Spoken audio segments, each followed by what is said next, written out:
తీసుకోండి. లేవియా కాండము 6వ అధ్యాయం 12వ వచనము 13వ వచనం. అందరు తీశారు బైబిల్స్? తీశారా? ఒకసారి పైకెత్తండి బైబిల్స్, అలా పైకెత్తండి అందరు. ఎవరెవరి చేతిలో ఉన్నాయి, ఎవరెవరి చేతిలో లేవా? Very good. సురేష బైబిల్ తెచ్చావా? వెరీ గుడ్ సురేష, దేవుని స్తోత్ర. రైట్. దేవుడు మిమ్మల్ని అందరిని ఆశీర్వదించును గాక. లేవియా కాండము 6వ అధ్యాయము 12వ వచనము 13వ వచనం. గట్టిగా చదవాలి, గట్టిగా చదవండి.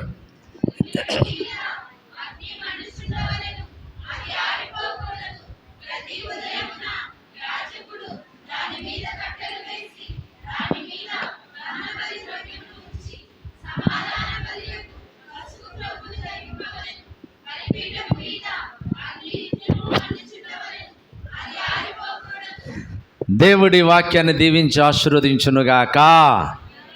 ఆమెన్. మీరు చెప్పాల్సింది ఆమెను, హల్లెలూయా, స్తోత్రం అని ఇవన్నీ కూడా కొంచెం గట్టిగా చెప్తే బాగుంటుంది. ఎందుకనా? నిజమేనా? దేవుని సన్నిధిలో ఆయన నామాన్ని ఘనపరిచే మాటలు ఇవి. ఆయన నామాన్ని స్తుతించే మాటలు. హల్లెలూయా అనగానే హల్లెలూయా అని చెప్పాలి. ఓకేనా? అలాగే ఆమెన్ చెప్పరా? ఇవన్నీ మీరు చెప్పాల్సినవి. గట్టిగా యాక్టివ్గా ఉండటానికి ప్రయత్నం చేద్దాం. Praise the lord. ఈ లేఖన భాగంలో అంశం ఏం పేరు పెట్టుకున్నామంటే బలిపీఠము అనే అంశం పెట్టుకున్నాం.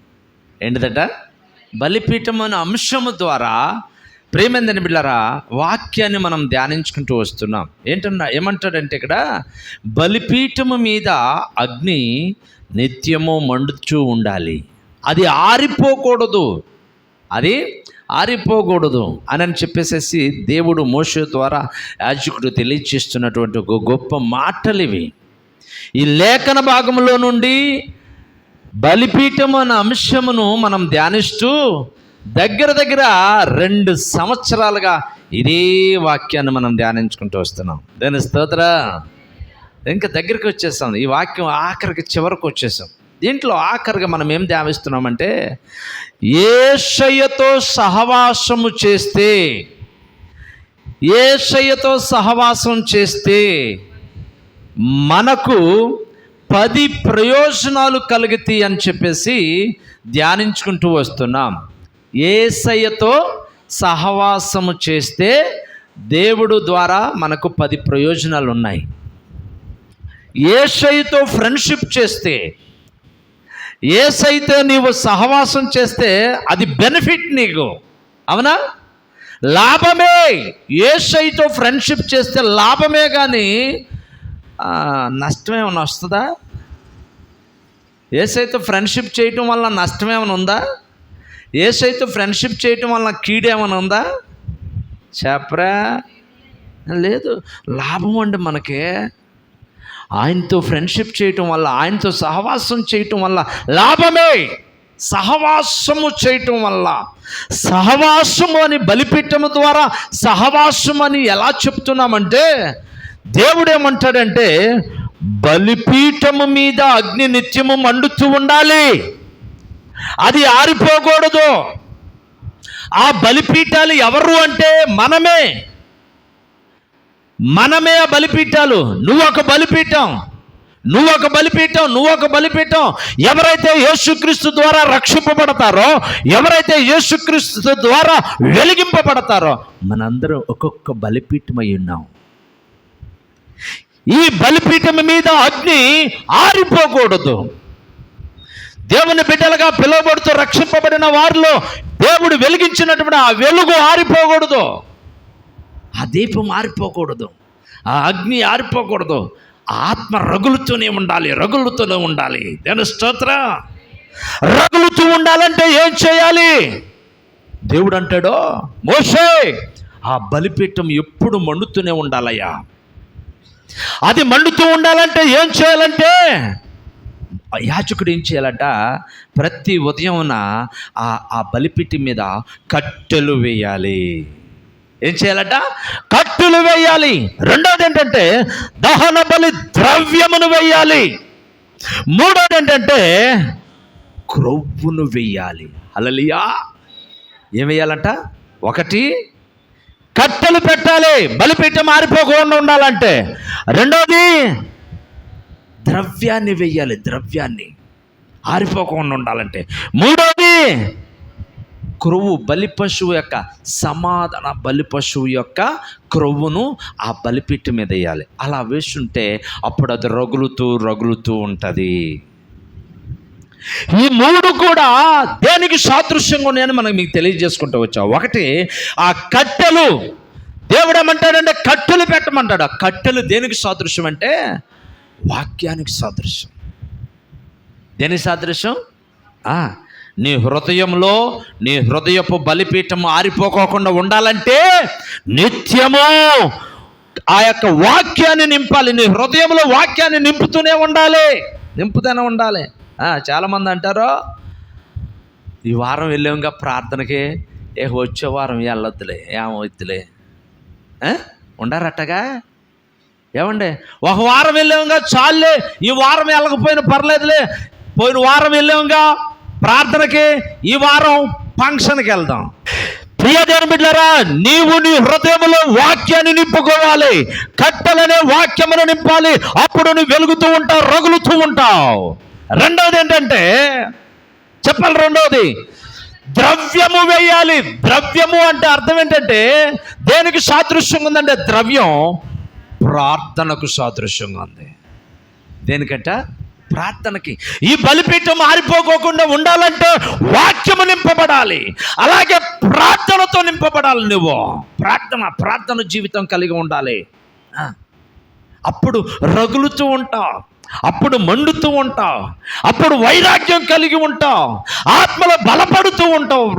వీళ్ళారా, మూడోది ఏంటంటే సమాధాన బలి పశువు యొక్క క్రొవ్వును వెయ్యాలి. క్రొవ్వు దేనికి సాదృశ్యం అంటే ప్రేమేంద్రం బిళ్ళారా, దాది దేనికి సాదృశ్యంగా ఉందంటే సహవాసానికి సాదృశ్యంగా ఉన్నది. ప్రియ దేవుని బిడ్డలారా, నువ్వు ఆరిపోకోకుండా ఉండాలంటే సహవాసంలో ఉండాలి. నువ్వు వెలుగుతూ ఉండాలంటే సహవాసంలో ఉండాలి. నువ్వు మండుతూ ఉండాలంటే మందిరం అనే సహవాసంలో ఉండాలి. యేసయ్య సహవాసంలో ఉండాలి. యేసయ్యతో సహవాసం కలిగి ఉండాలి. అవునండి, యేసయ్యతో సహవాసం కలిగి ఉండాలి. చాలా సహవాసాలు ఉన్నాయి. లోక సహవాసం ఉంది, అన్యుల సహవాసం ఉంది, మూర్ఖుల సహవాసం ఉంది, తర్వాత కోపిష్ఠుల సహవాసం ఉంది. ఇవన్నీ చెప్పుకొచ్చా మీకు. ఆ సహవాసం మనకు కాదు. మనము దేవుని బిడ్డలం కదా. ఎవరు? రక్షింపబడిన వారం కదా, దేవుని బిడ్డలం కదా, దేవుడు ఏర్పాటు చేసుకున్న బిడ్డలం కదా, ఆయన వెలిగింపబడిన బిడ్డలం కదా. మనం ఏ సహవాసం కలిగి ఉండాలి? లోక సహవాసం కాదు, దేవుని సహవాసం కావాలి. యేసయ్యతో సహవాసం కావాలి. ఎవరితో? లేవియా కాండం 3:16 ఒక మాట అంటాడు. చదువు నన్ను ఒకసారి.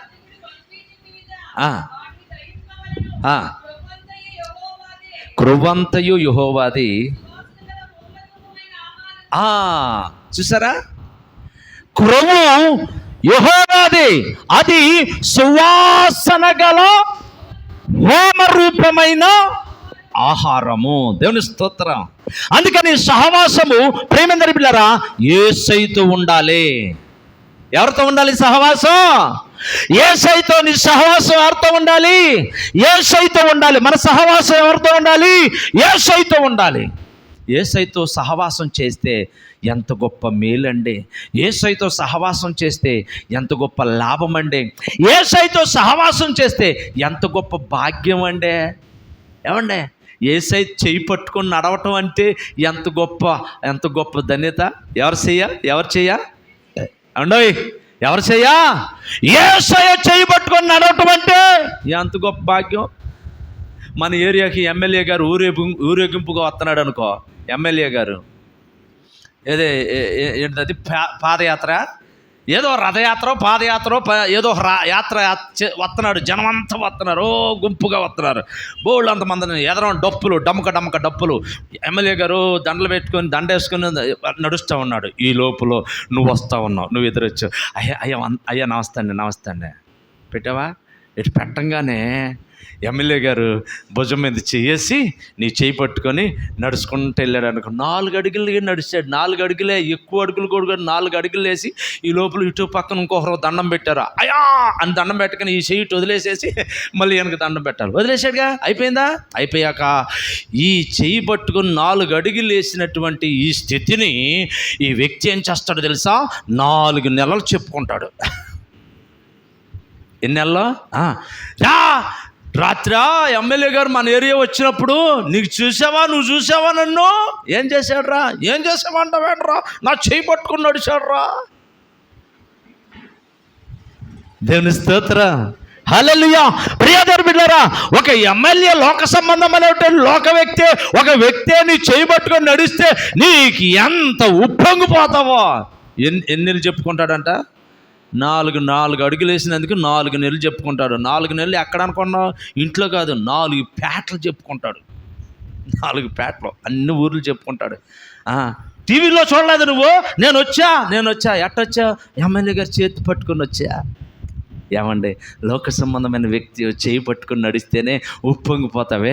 నీ రక్షకుడైన యేసయ్య, లోక రక్షకుడైన యేసయ్య వచ్చి నీ చేయి పట్టుకొని నడిపిస్తున్నాడంటే అది ధన్యత కాదా?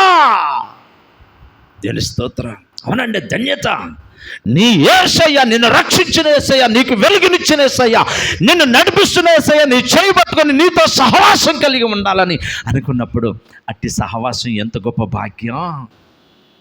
అందుకనే ఆయనతో సహవాసం చేస్తే 10 ప్రయోజనాలు ఉంటాయి. ఎన్ని ప్రయోజనాలు ఉంటాయట? 10 ప్రయోజనాలు. ఈ ప్రయోజనాలు మనం చెప్పుకుంటూ వెళ్తున్నాం. దాంట్లో ఒక ప్రాముఖ్యమైన విషయానికి వస్తున్నాం మనం. ఆ 10 ప్రయోజనాల్లో 7వ ప్రయోజనంలో ఉన్నాం. 7వ ప్రయోజనమేనా?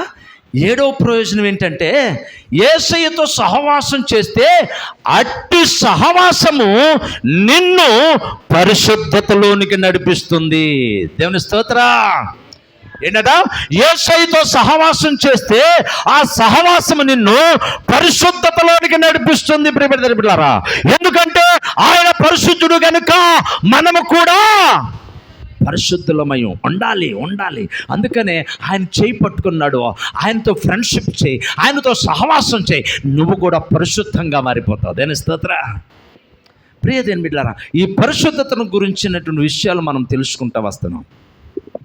నువ్వు పరిశుద్ధపరచబడాలంటే, నువ్వు పవిత్రపరచబడాలంటే నీలో కొన్ని క్రియలు మారాలి. నీలో కొన్ని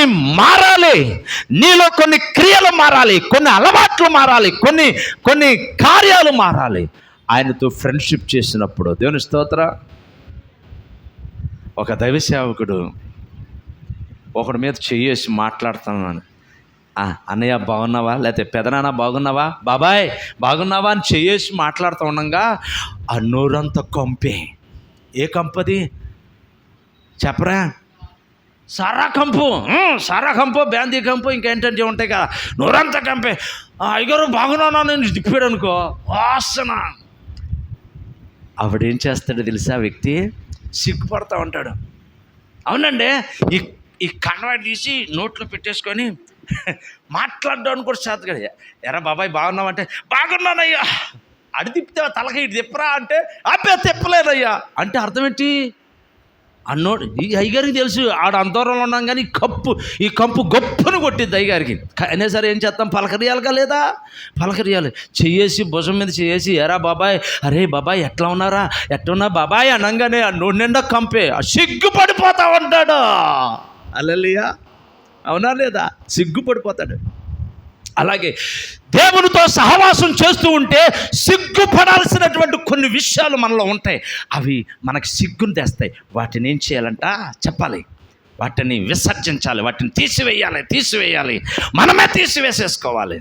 దాంట్లో 10 విషయాలు, సరిచేసుకోవాల్సిన 10 విషయాలు ఉన్నాయి. నువ్వు పరిశుద్ధతలోనికి రావాలంటే, పవిత్రపరచబడాలంటే, దేవునితో కలిసి నడవాలంటే, దేవునితో కలిసి ఫ్రెండ్షిప్ చేయాలంటే, దేవునితో సహవాసం చేయాలంటే, పనికి మాలిన పనికి రానటువంటి వ్యర్థమైనటువంటివి, దేవునికి అసహ్యమైనటువంటివి 10 కార్యాలు ఉన్నాయి. అవి నువ్వేం చేయాలంటే సరి చేసుకోవాలి. అందులో 5 కార్యాలు మీకు చెప్పానా మొన్న ఆదివారం? 5 కార్యాలు చెప్పండి.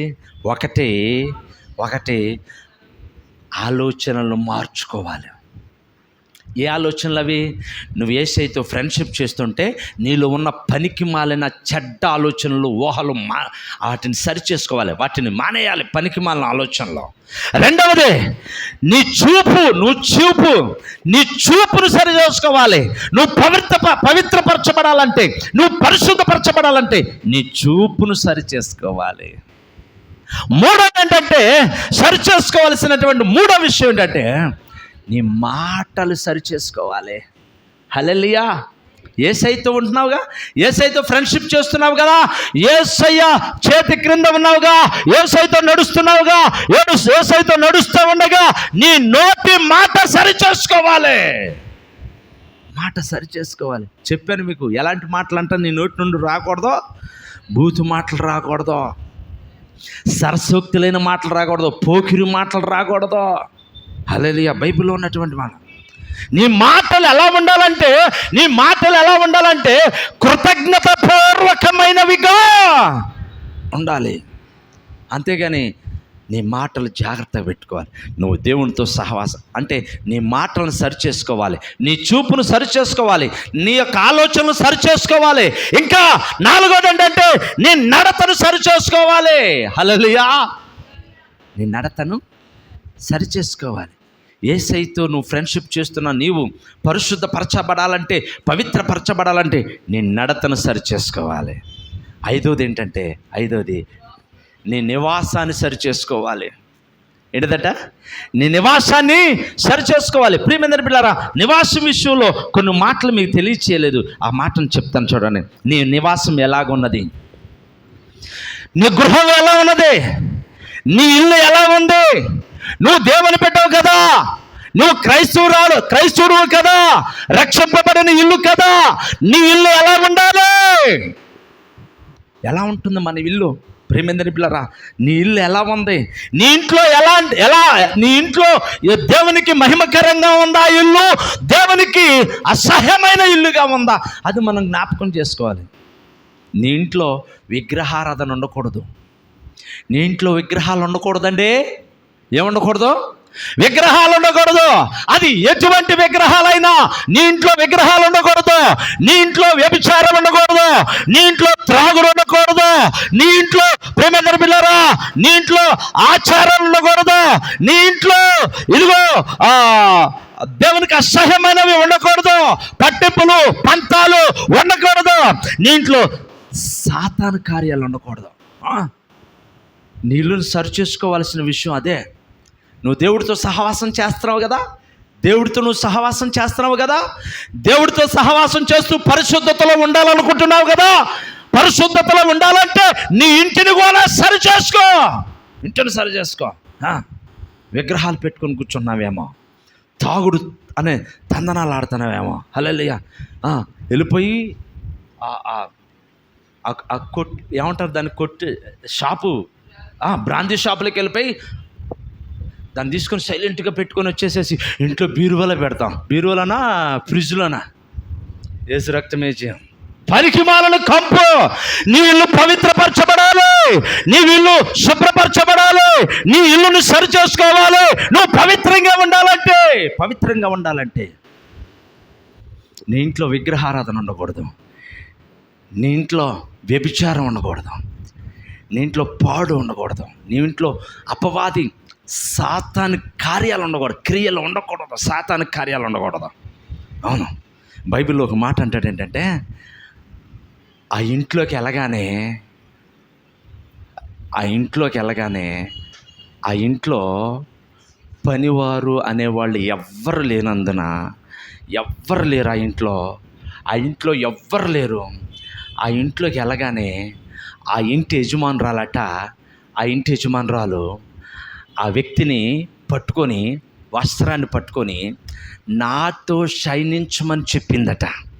హల్లెలూయా.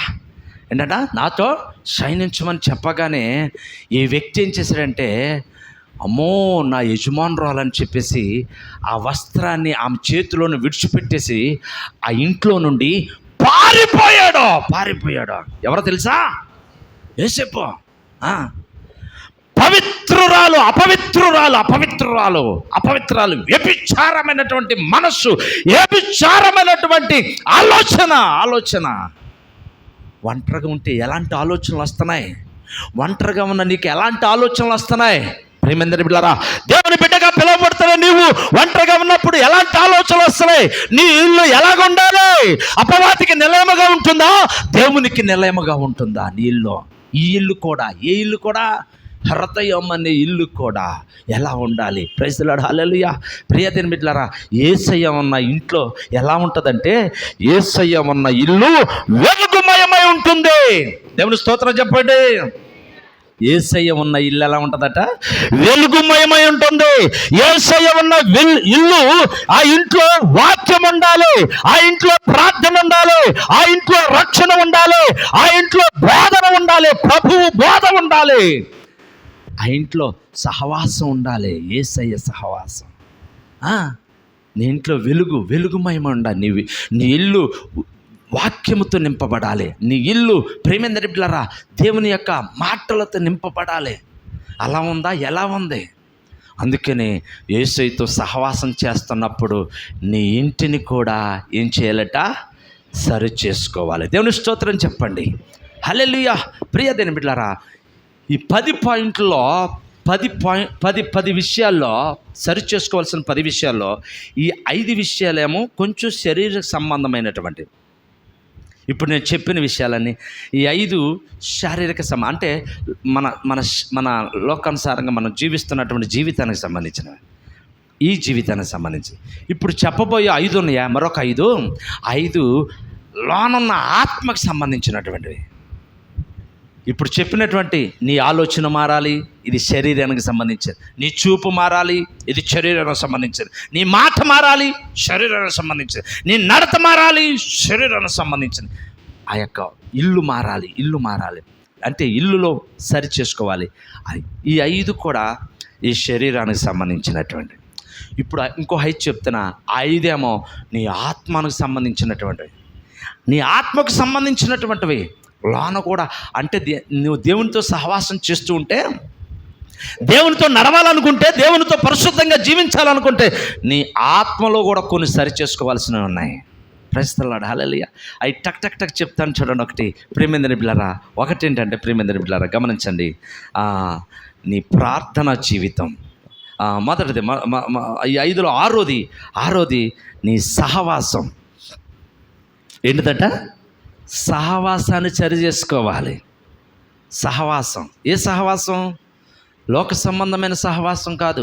ఒకవేళ దేవునితో నడుస్తూ లోక సంబంధంగా సహవాసం కలిగి ఉంటే ప్రయోజనం లేదా? నువ్వు దేవునితో ఉంటావు, నీ మనసు వేరే దగ్గర ఉంటుంది, నీ హృదయం వేరే దగ్గర ఉంటుంది, నీ ఆత్మ వేరేగా ఉంటుంది. ఆ సహవాసం కాదు. అంటే అర్థం ఏంటంటే నీ ఆత్మీయ జీవితంలో నీ సహవాసాన్ని సరి చేసుకోవాలి. ఎవరితో సహవాసం చేస్తున్నాం? ఎలాంటి సహవాసం చేస్తున్నాం? ఎవరితో నీ సహవాసం కలిగి ఉన్నావు అని చెప్పేసి ఆ విషయాన్ని మనం జ్ఞాపకం చేసుకో. గమనించండి, ఒక మాట అంటాడు, నువ్వు ఎలాంటి సహవాసం. పరిశుద్ధ గ్రంథంలో 1 కొరింథీయులకు రాసిన మొదటి పత్రిక 15వ అధ్యాయం 33వ వచనంలో అంటాడు. 33వ వచనం, దుష్ట సాంగత్యము మంచి నడవడికని ఏం చేస్తుందట? చెరిపి వేస్తుంది. హల్లెలూయా చెప్పండి, హల్లెలూయా. దుష్ట సాంగత్యము మంచి నడవడికను చెరిపివేస్తుంది, మంచి నడవడికను మార్చివేస్తుంది. అందుకనే దుష్టుడితో సహవాసం చేయొద్దు, దుష్టులతో సహవాసం చేయొద్దు, అవిశ్వాసులతో సహవాసం చేయొద్దు, విగ్రహారాధికులతో సహవాసం చేయొద్దు, జారులతో సహవాసం చేయొద్దు, వేశ్యలతో సహవాసం చేయొద్దు, భక్తిహీనులతో. ఆత్మీయ స్థితిలో నీ సహవాసం ఎలా ఉంది? నేను గబగబా చెప్తాను, చదవండి ఒకసారి. కొరింథీయులకు 2 కొరింథీయులకు రాసిన పత్రిక 6వ అధ్యాయం 14వ వచనం. జోడిగా ఉండొద్దు. కొరింథీయులకు రాసిన మొదటి పత్రిక 5వ అధ్యాయం 10వ వచనం. మొదటి పత్రిక 5వ అధ్యాయం 10వ వచనం. విగ్రహారాధికులతో జోడిగా సాంగత్యం చేయవద్దు. కొరింథీయులకు రాసిన పత్రిక 5వ అధ్యాయం 9వ వచనంలో జారులతో సహవాసం చేయొద్దు. హోషేయ గ్రంథం 4వ అధ్యాయం 14వ వచనం. వేశ్యలతో సహవాసం చేయొద్దు. ప్రేమిద్ర పిల్లల కీర్తనల గ్రంథం 26వ కీర్తన 17వ వచనంలో 5వ వచనంలో అంటాడు, భక్తిహీనులతో సహవాసం చేయొద్దు. ఆత్మస్థితిలోకి మనం నడుస్తున్నాం.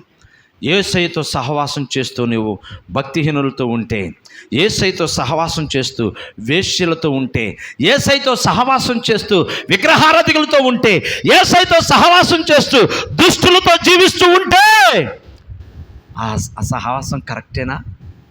హల్లెలూయా! ఆ సహవాసం కరెక్టేనా? యేసయ్య అంటాడు రేయ్, యేసయ్య అంటాడు ఏమంటాడంటే, వీళ్ళు ఒట్టి వేషధారులు ఏంటంట?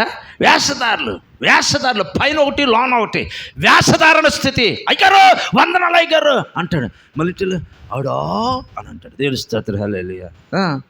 వేషధారణ బ్రతుకు. ఈ యొక్క శాస్త్రులను, పరిసయ్యులను, సద్దుకాయులను వీళ్ళందరూ వేషధారణ జీవితం. సున్నం కొట్టిన సమాధిలో వేషధారణ బ్రతుకు కాదు మనకు ఉండాల్సింది.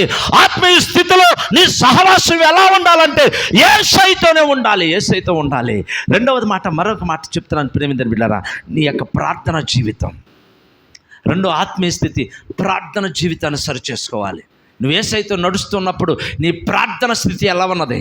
నీ ప్రార్థన బ్రతుకు ఎలా ఉన్నది? నీ ప్రార్థన స్థితి ఎలా ఉన్నది? ఎలాగ ప్రార్థన చేస్తున్నావు? యేసయ్యతో ఉంటున్న నీవు ఎలాంటి ప్రార్థన చేస్తున్నావు? యేసయ్య ఎడతెగక ప్రార్థన చేసేవాడు, యేసయ్య గొప్ప ప్రార్థన చేసేవాడు. ఆయన ప్రార్థన మనం చేయగలుగుతున్నావా?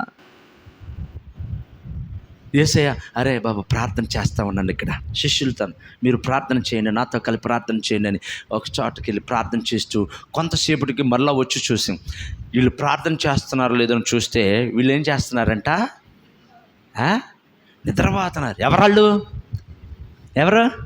శిష్యులండి. యేసయ్యతో ఉంటూ, యేసయ్యతో తింటూ, యేసయ్యతో తిరుగుతూ, యేసయ్యతో సహవాసం చేస్తున్న వాళ్ళు ప్రార్థన చేయండి రా అంటే నిద్రపోతున్నారు. మళ్ళీ లేపి నాయనా అయ్యా ప్రార్థన చేయండి అయ్యా, ఒక్క గంటైనా నాతో ప్రార్థన చేయలేరా? నాతో ఏకీభవించలేరా? చేయండి నా ప్రార్థన చేయండి అని మళ్ళీ ప్రార్థన చేయమని చెప్పి మరలా కొంత దూరం వెళ్ళి యేసయ్య ప్రార్థన చేస్తున్నాడు. తండ్రి నీ చిత్తమైతే ఈ గిన్నెను నా యొద్ద నుండి తొలగించయ్యా, నీ చిత్తమే, నీ ఇష్టమే తొలగించమని చెప్పి ప్రార్థన చేసి మరలా వచ్చి చూస్తే మరలా ఏం చేస్తున్నారట? నిద్రపోతున్నారండి. మన ప్రార్థన ఎట్టుంది?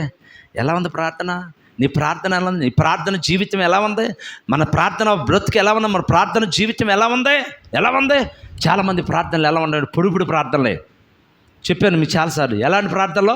పొడి ప్రార్థనలు అండి. కన్నీటి ప్రార్థన లేదు, రోదన చేసిన ప్రార్థన లేదు, అంగలార్పు ప్రార్థన లేదు, విజ్ఞాపన ప్రార్థన లేదు. మన జీవితంలో ఆసక్తి కలిగిన ప్రార్థన కావాలి, అంగలార్పు ప్రార్థన కావాలి, విజ్ఞాపన కలిగిన ప్రార్థన కావాలి, ఇదిగో దుఃఖముతో చేసే ప్రార్థన కావాలి, దేవునితో సంబంధం కలిగిన ప్రార్థన కావాలి.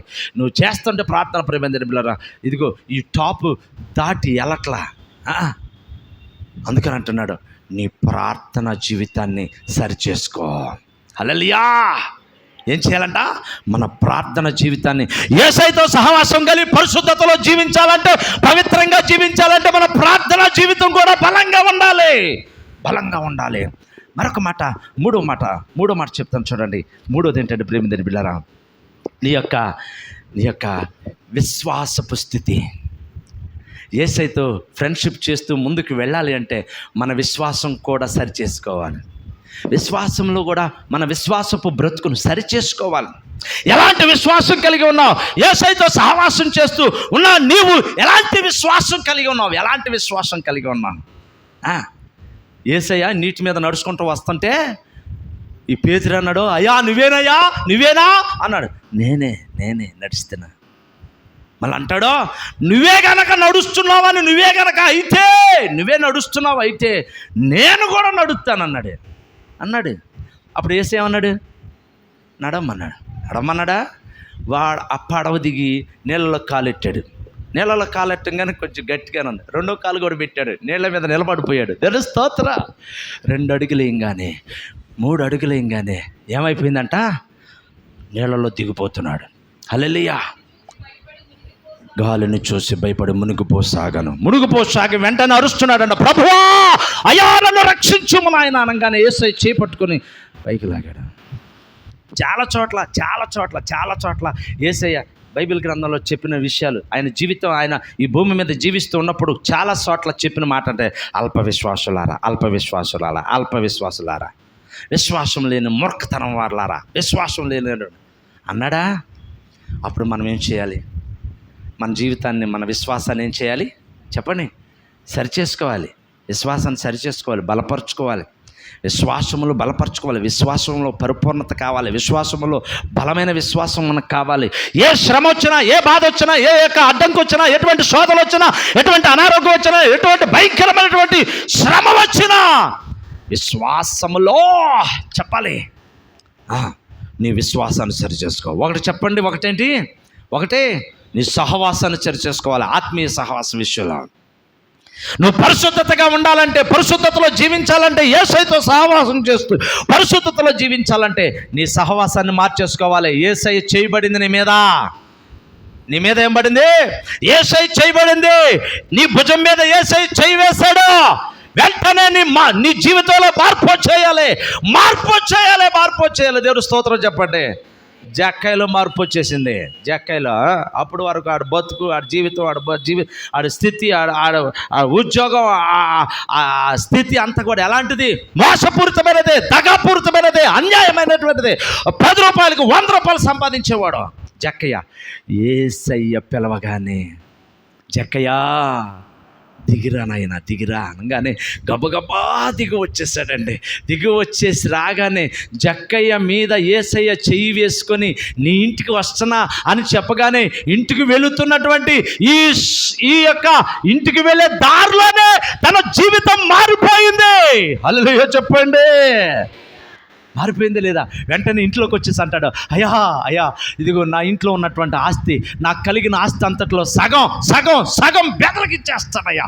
మిగతాది ఎవరి దగ్గర అయితే అన్యాయంగా నేను తీసుకున్నానో, ఎవరి దగ్గర అయితే అక్రమంగా నేను తీసుకున్నావు, వారికి 4 అంతలుగా నేను ఇచ్చేస్తాను. చూసావా, బ్రతుకు మారిపోయింది. ప్రియమైన బిడ్డలారా, మన సహవాసం మార్చుకోవాలి, సహవాసం సరిచేసుకోవాలి, ప్రార్థన జీవితం సరిచేసుకోవాలి. మూడోది విశ్వాసాన్ని సరిచేసుకోవాలి. 4వది ప్రియమైన బిడ్డలారా, 4వది ఏంటంటే నీ భక్తి జీవితాన్ని సరిచేసుకోవాలి. హల్లెలూయా. ఏంటంట? నీ భక్తి జీవితం. ఎలాంటి భక్తి కలిగి ఉన్నాం, ఎలాంటి దేవుని యందు ఎలాంటి భయభక్తులు కలిగి ఉన్నాం. ఇదిగో అపోస్తుల కార్యంలో ఒక స్త్రీ ఉంది అక్కడ. తుయితైరియా పట్టణపురాలైన ఒక స్త్రీ. చదవాలి 16వ అధ్యాయమా? టక్కున చదువు. లూదియా అనే ఒక స్త్రీ, దైవభక్తి కలిగినటువంటి స్త్రీ. చాలండి, హల్లెలూయా. నేను కొన్ని విషయాలు చెప్తాను. 16-14లో దైవభక్తి కలిగిన స్త్రీ. తర్వాత 22:12లో అననీయ అని దైవభక్తి కలిగినటువంటి ఒక వ్యక్తి. హల్లెలూయా. చదవాలి త్వరగా. 22:12 భక్తిపరుడును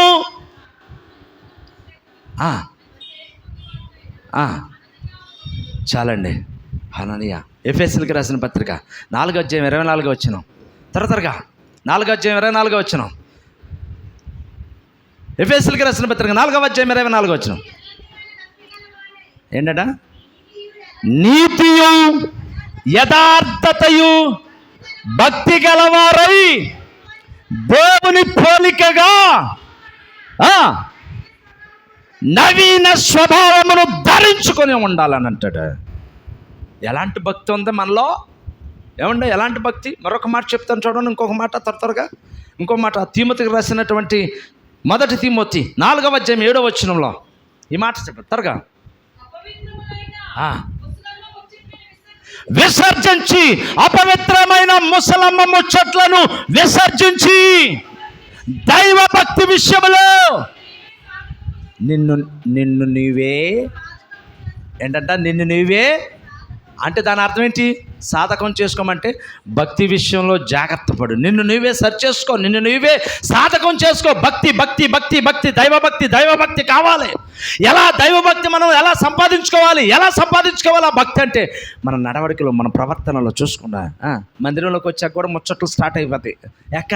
నేను కనపడలేదే, మనం కనపడలేదే, ఇక్కడే మాటలు. మందిరంలో రాగానే అక్క ఎలా ఉన్నావు? మా కొండమ్మ ఉంటుందే, యేసు రక్తం భయభక్తుల్లో ఉంటుంది, యేసు రక్తం వేచి. హల్లెలూయా. ప్రియతైన బిడ్డలారా, మన భక్తిని సాధకం చేసుకోవాలి. యేసుతో సహవాసం చేస్తున్నటువంటి నీవు పరిశుద్ధతలోనికి రావాలంటే నీ భక్తిలో కూడా సరి చేసుకోవాల్సిందే. ఐదో మాట ఏంటంటే, ఒకే మాట, లాస్ట్ మాట, ఐదో మాట, ఆత్మీయతలో సరి చేసుకోవాలి. నీ ఆత్మీయ జీవితాన్ని పూర్తిగా, నీ ఆత్మీయ జీవితం అంతటిని కూడా సరిగా ఉందా లేదా, నా ఆత్మలో నేను సరిగా ఉన్నానా లేదా, నా ఆత్మీయ జీవితం ఎలా ఉంది, నా బ్రతుకు ఎలా ఉంది, నా ఆత్మీయ బ్రతుకు ఎలా ఉంది, అది కూడా సరి చేసుకోవాలి. దేవుని స్తోత్రం చెప్పండి. ఒకటి మన సహవాసాన్ని సరి చేసుకోవాలి. పరిశుద్ధతలోనికి రావాలంటే మన సహవాసాన్ని సరి చేసుకోవాలి. 2, ప్రార్థన జీవితాన్ని సరి చేసుకోవాలి. 3, విశ్వాసాన్ని సరి చేసుకోవాలి. 4, భక్తి జీవితాన్ని సరి చేసుకోవాలి. 5వది ఏంటంటే, మన ఆత్మీయ జీవితాన్ని సరి చేసుకోవాలి. హల్లెలూయా.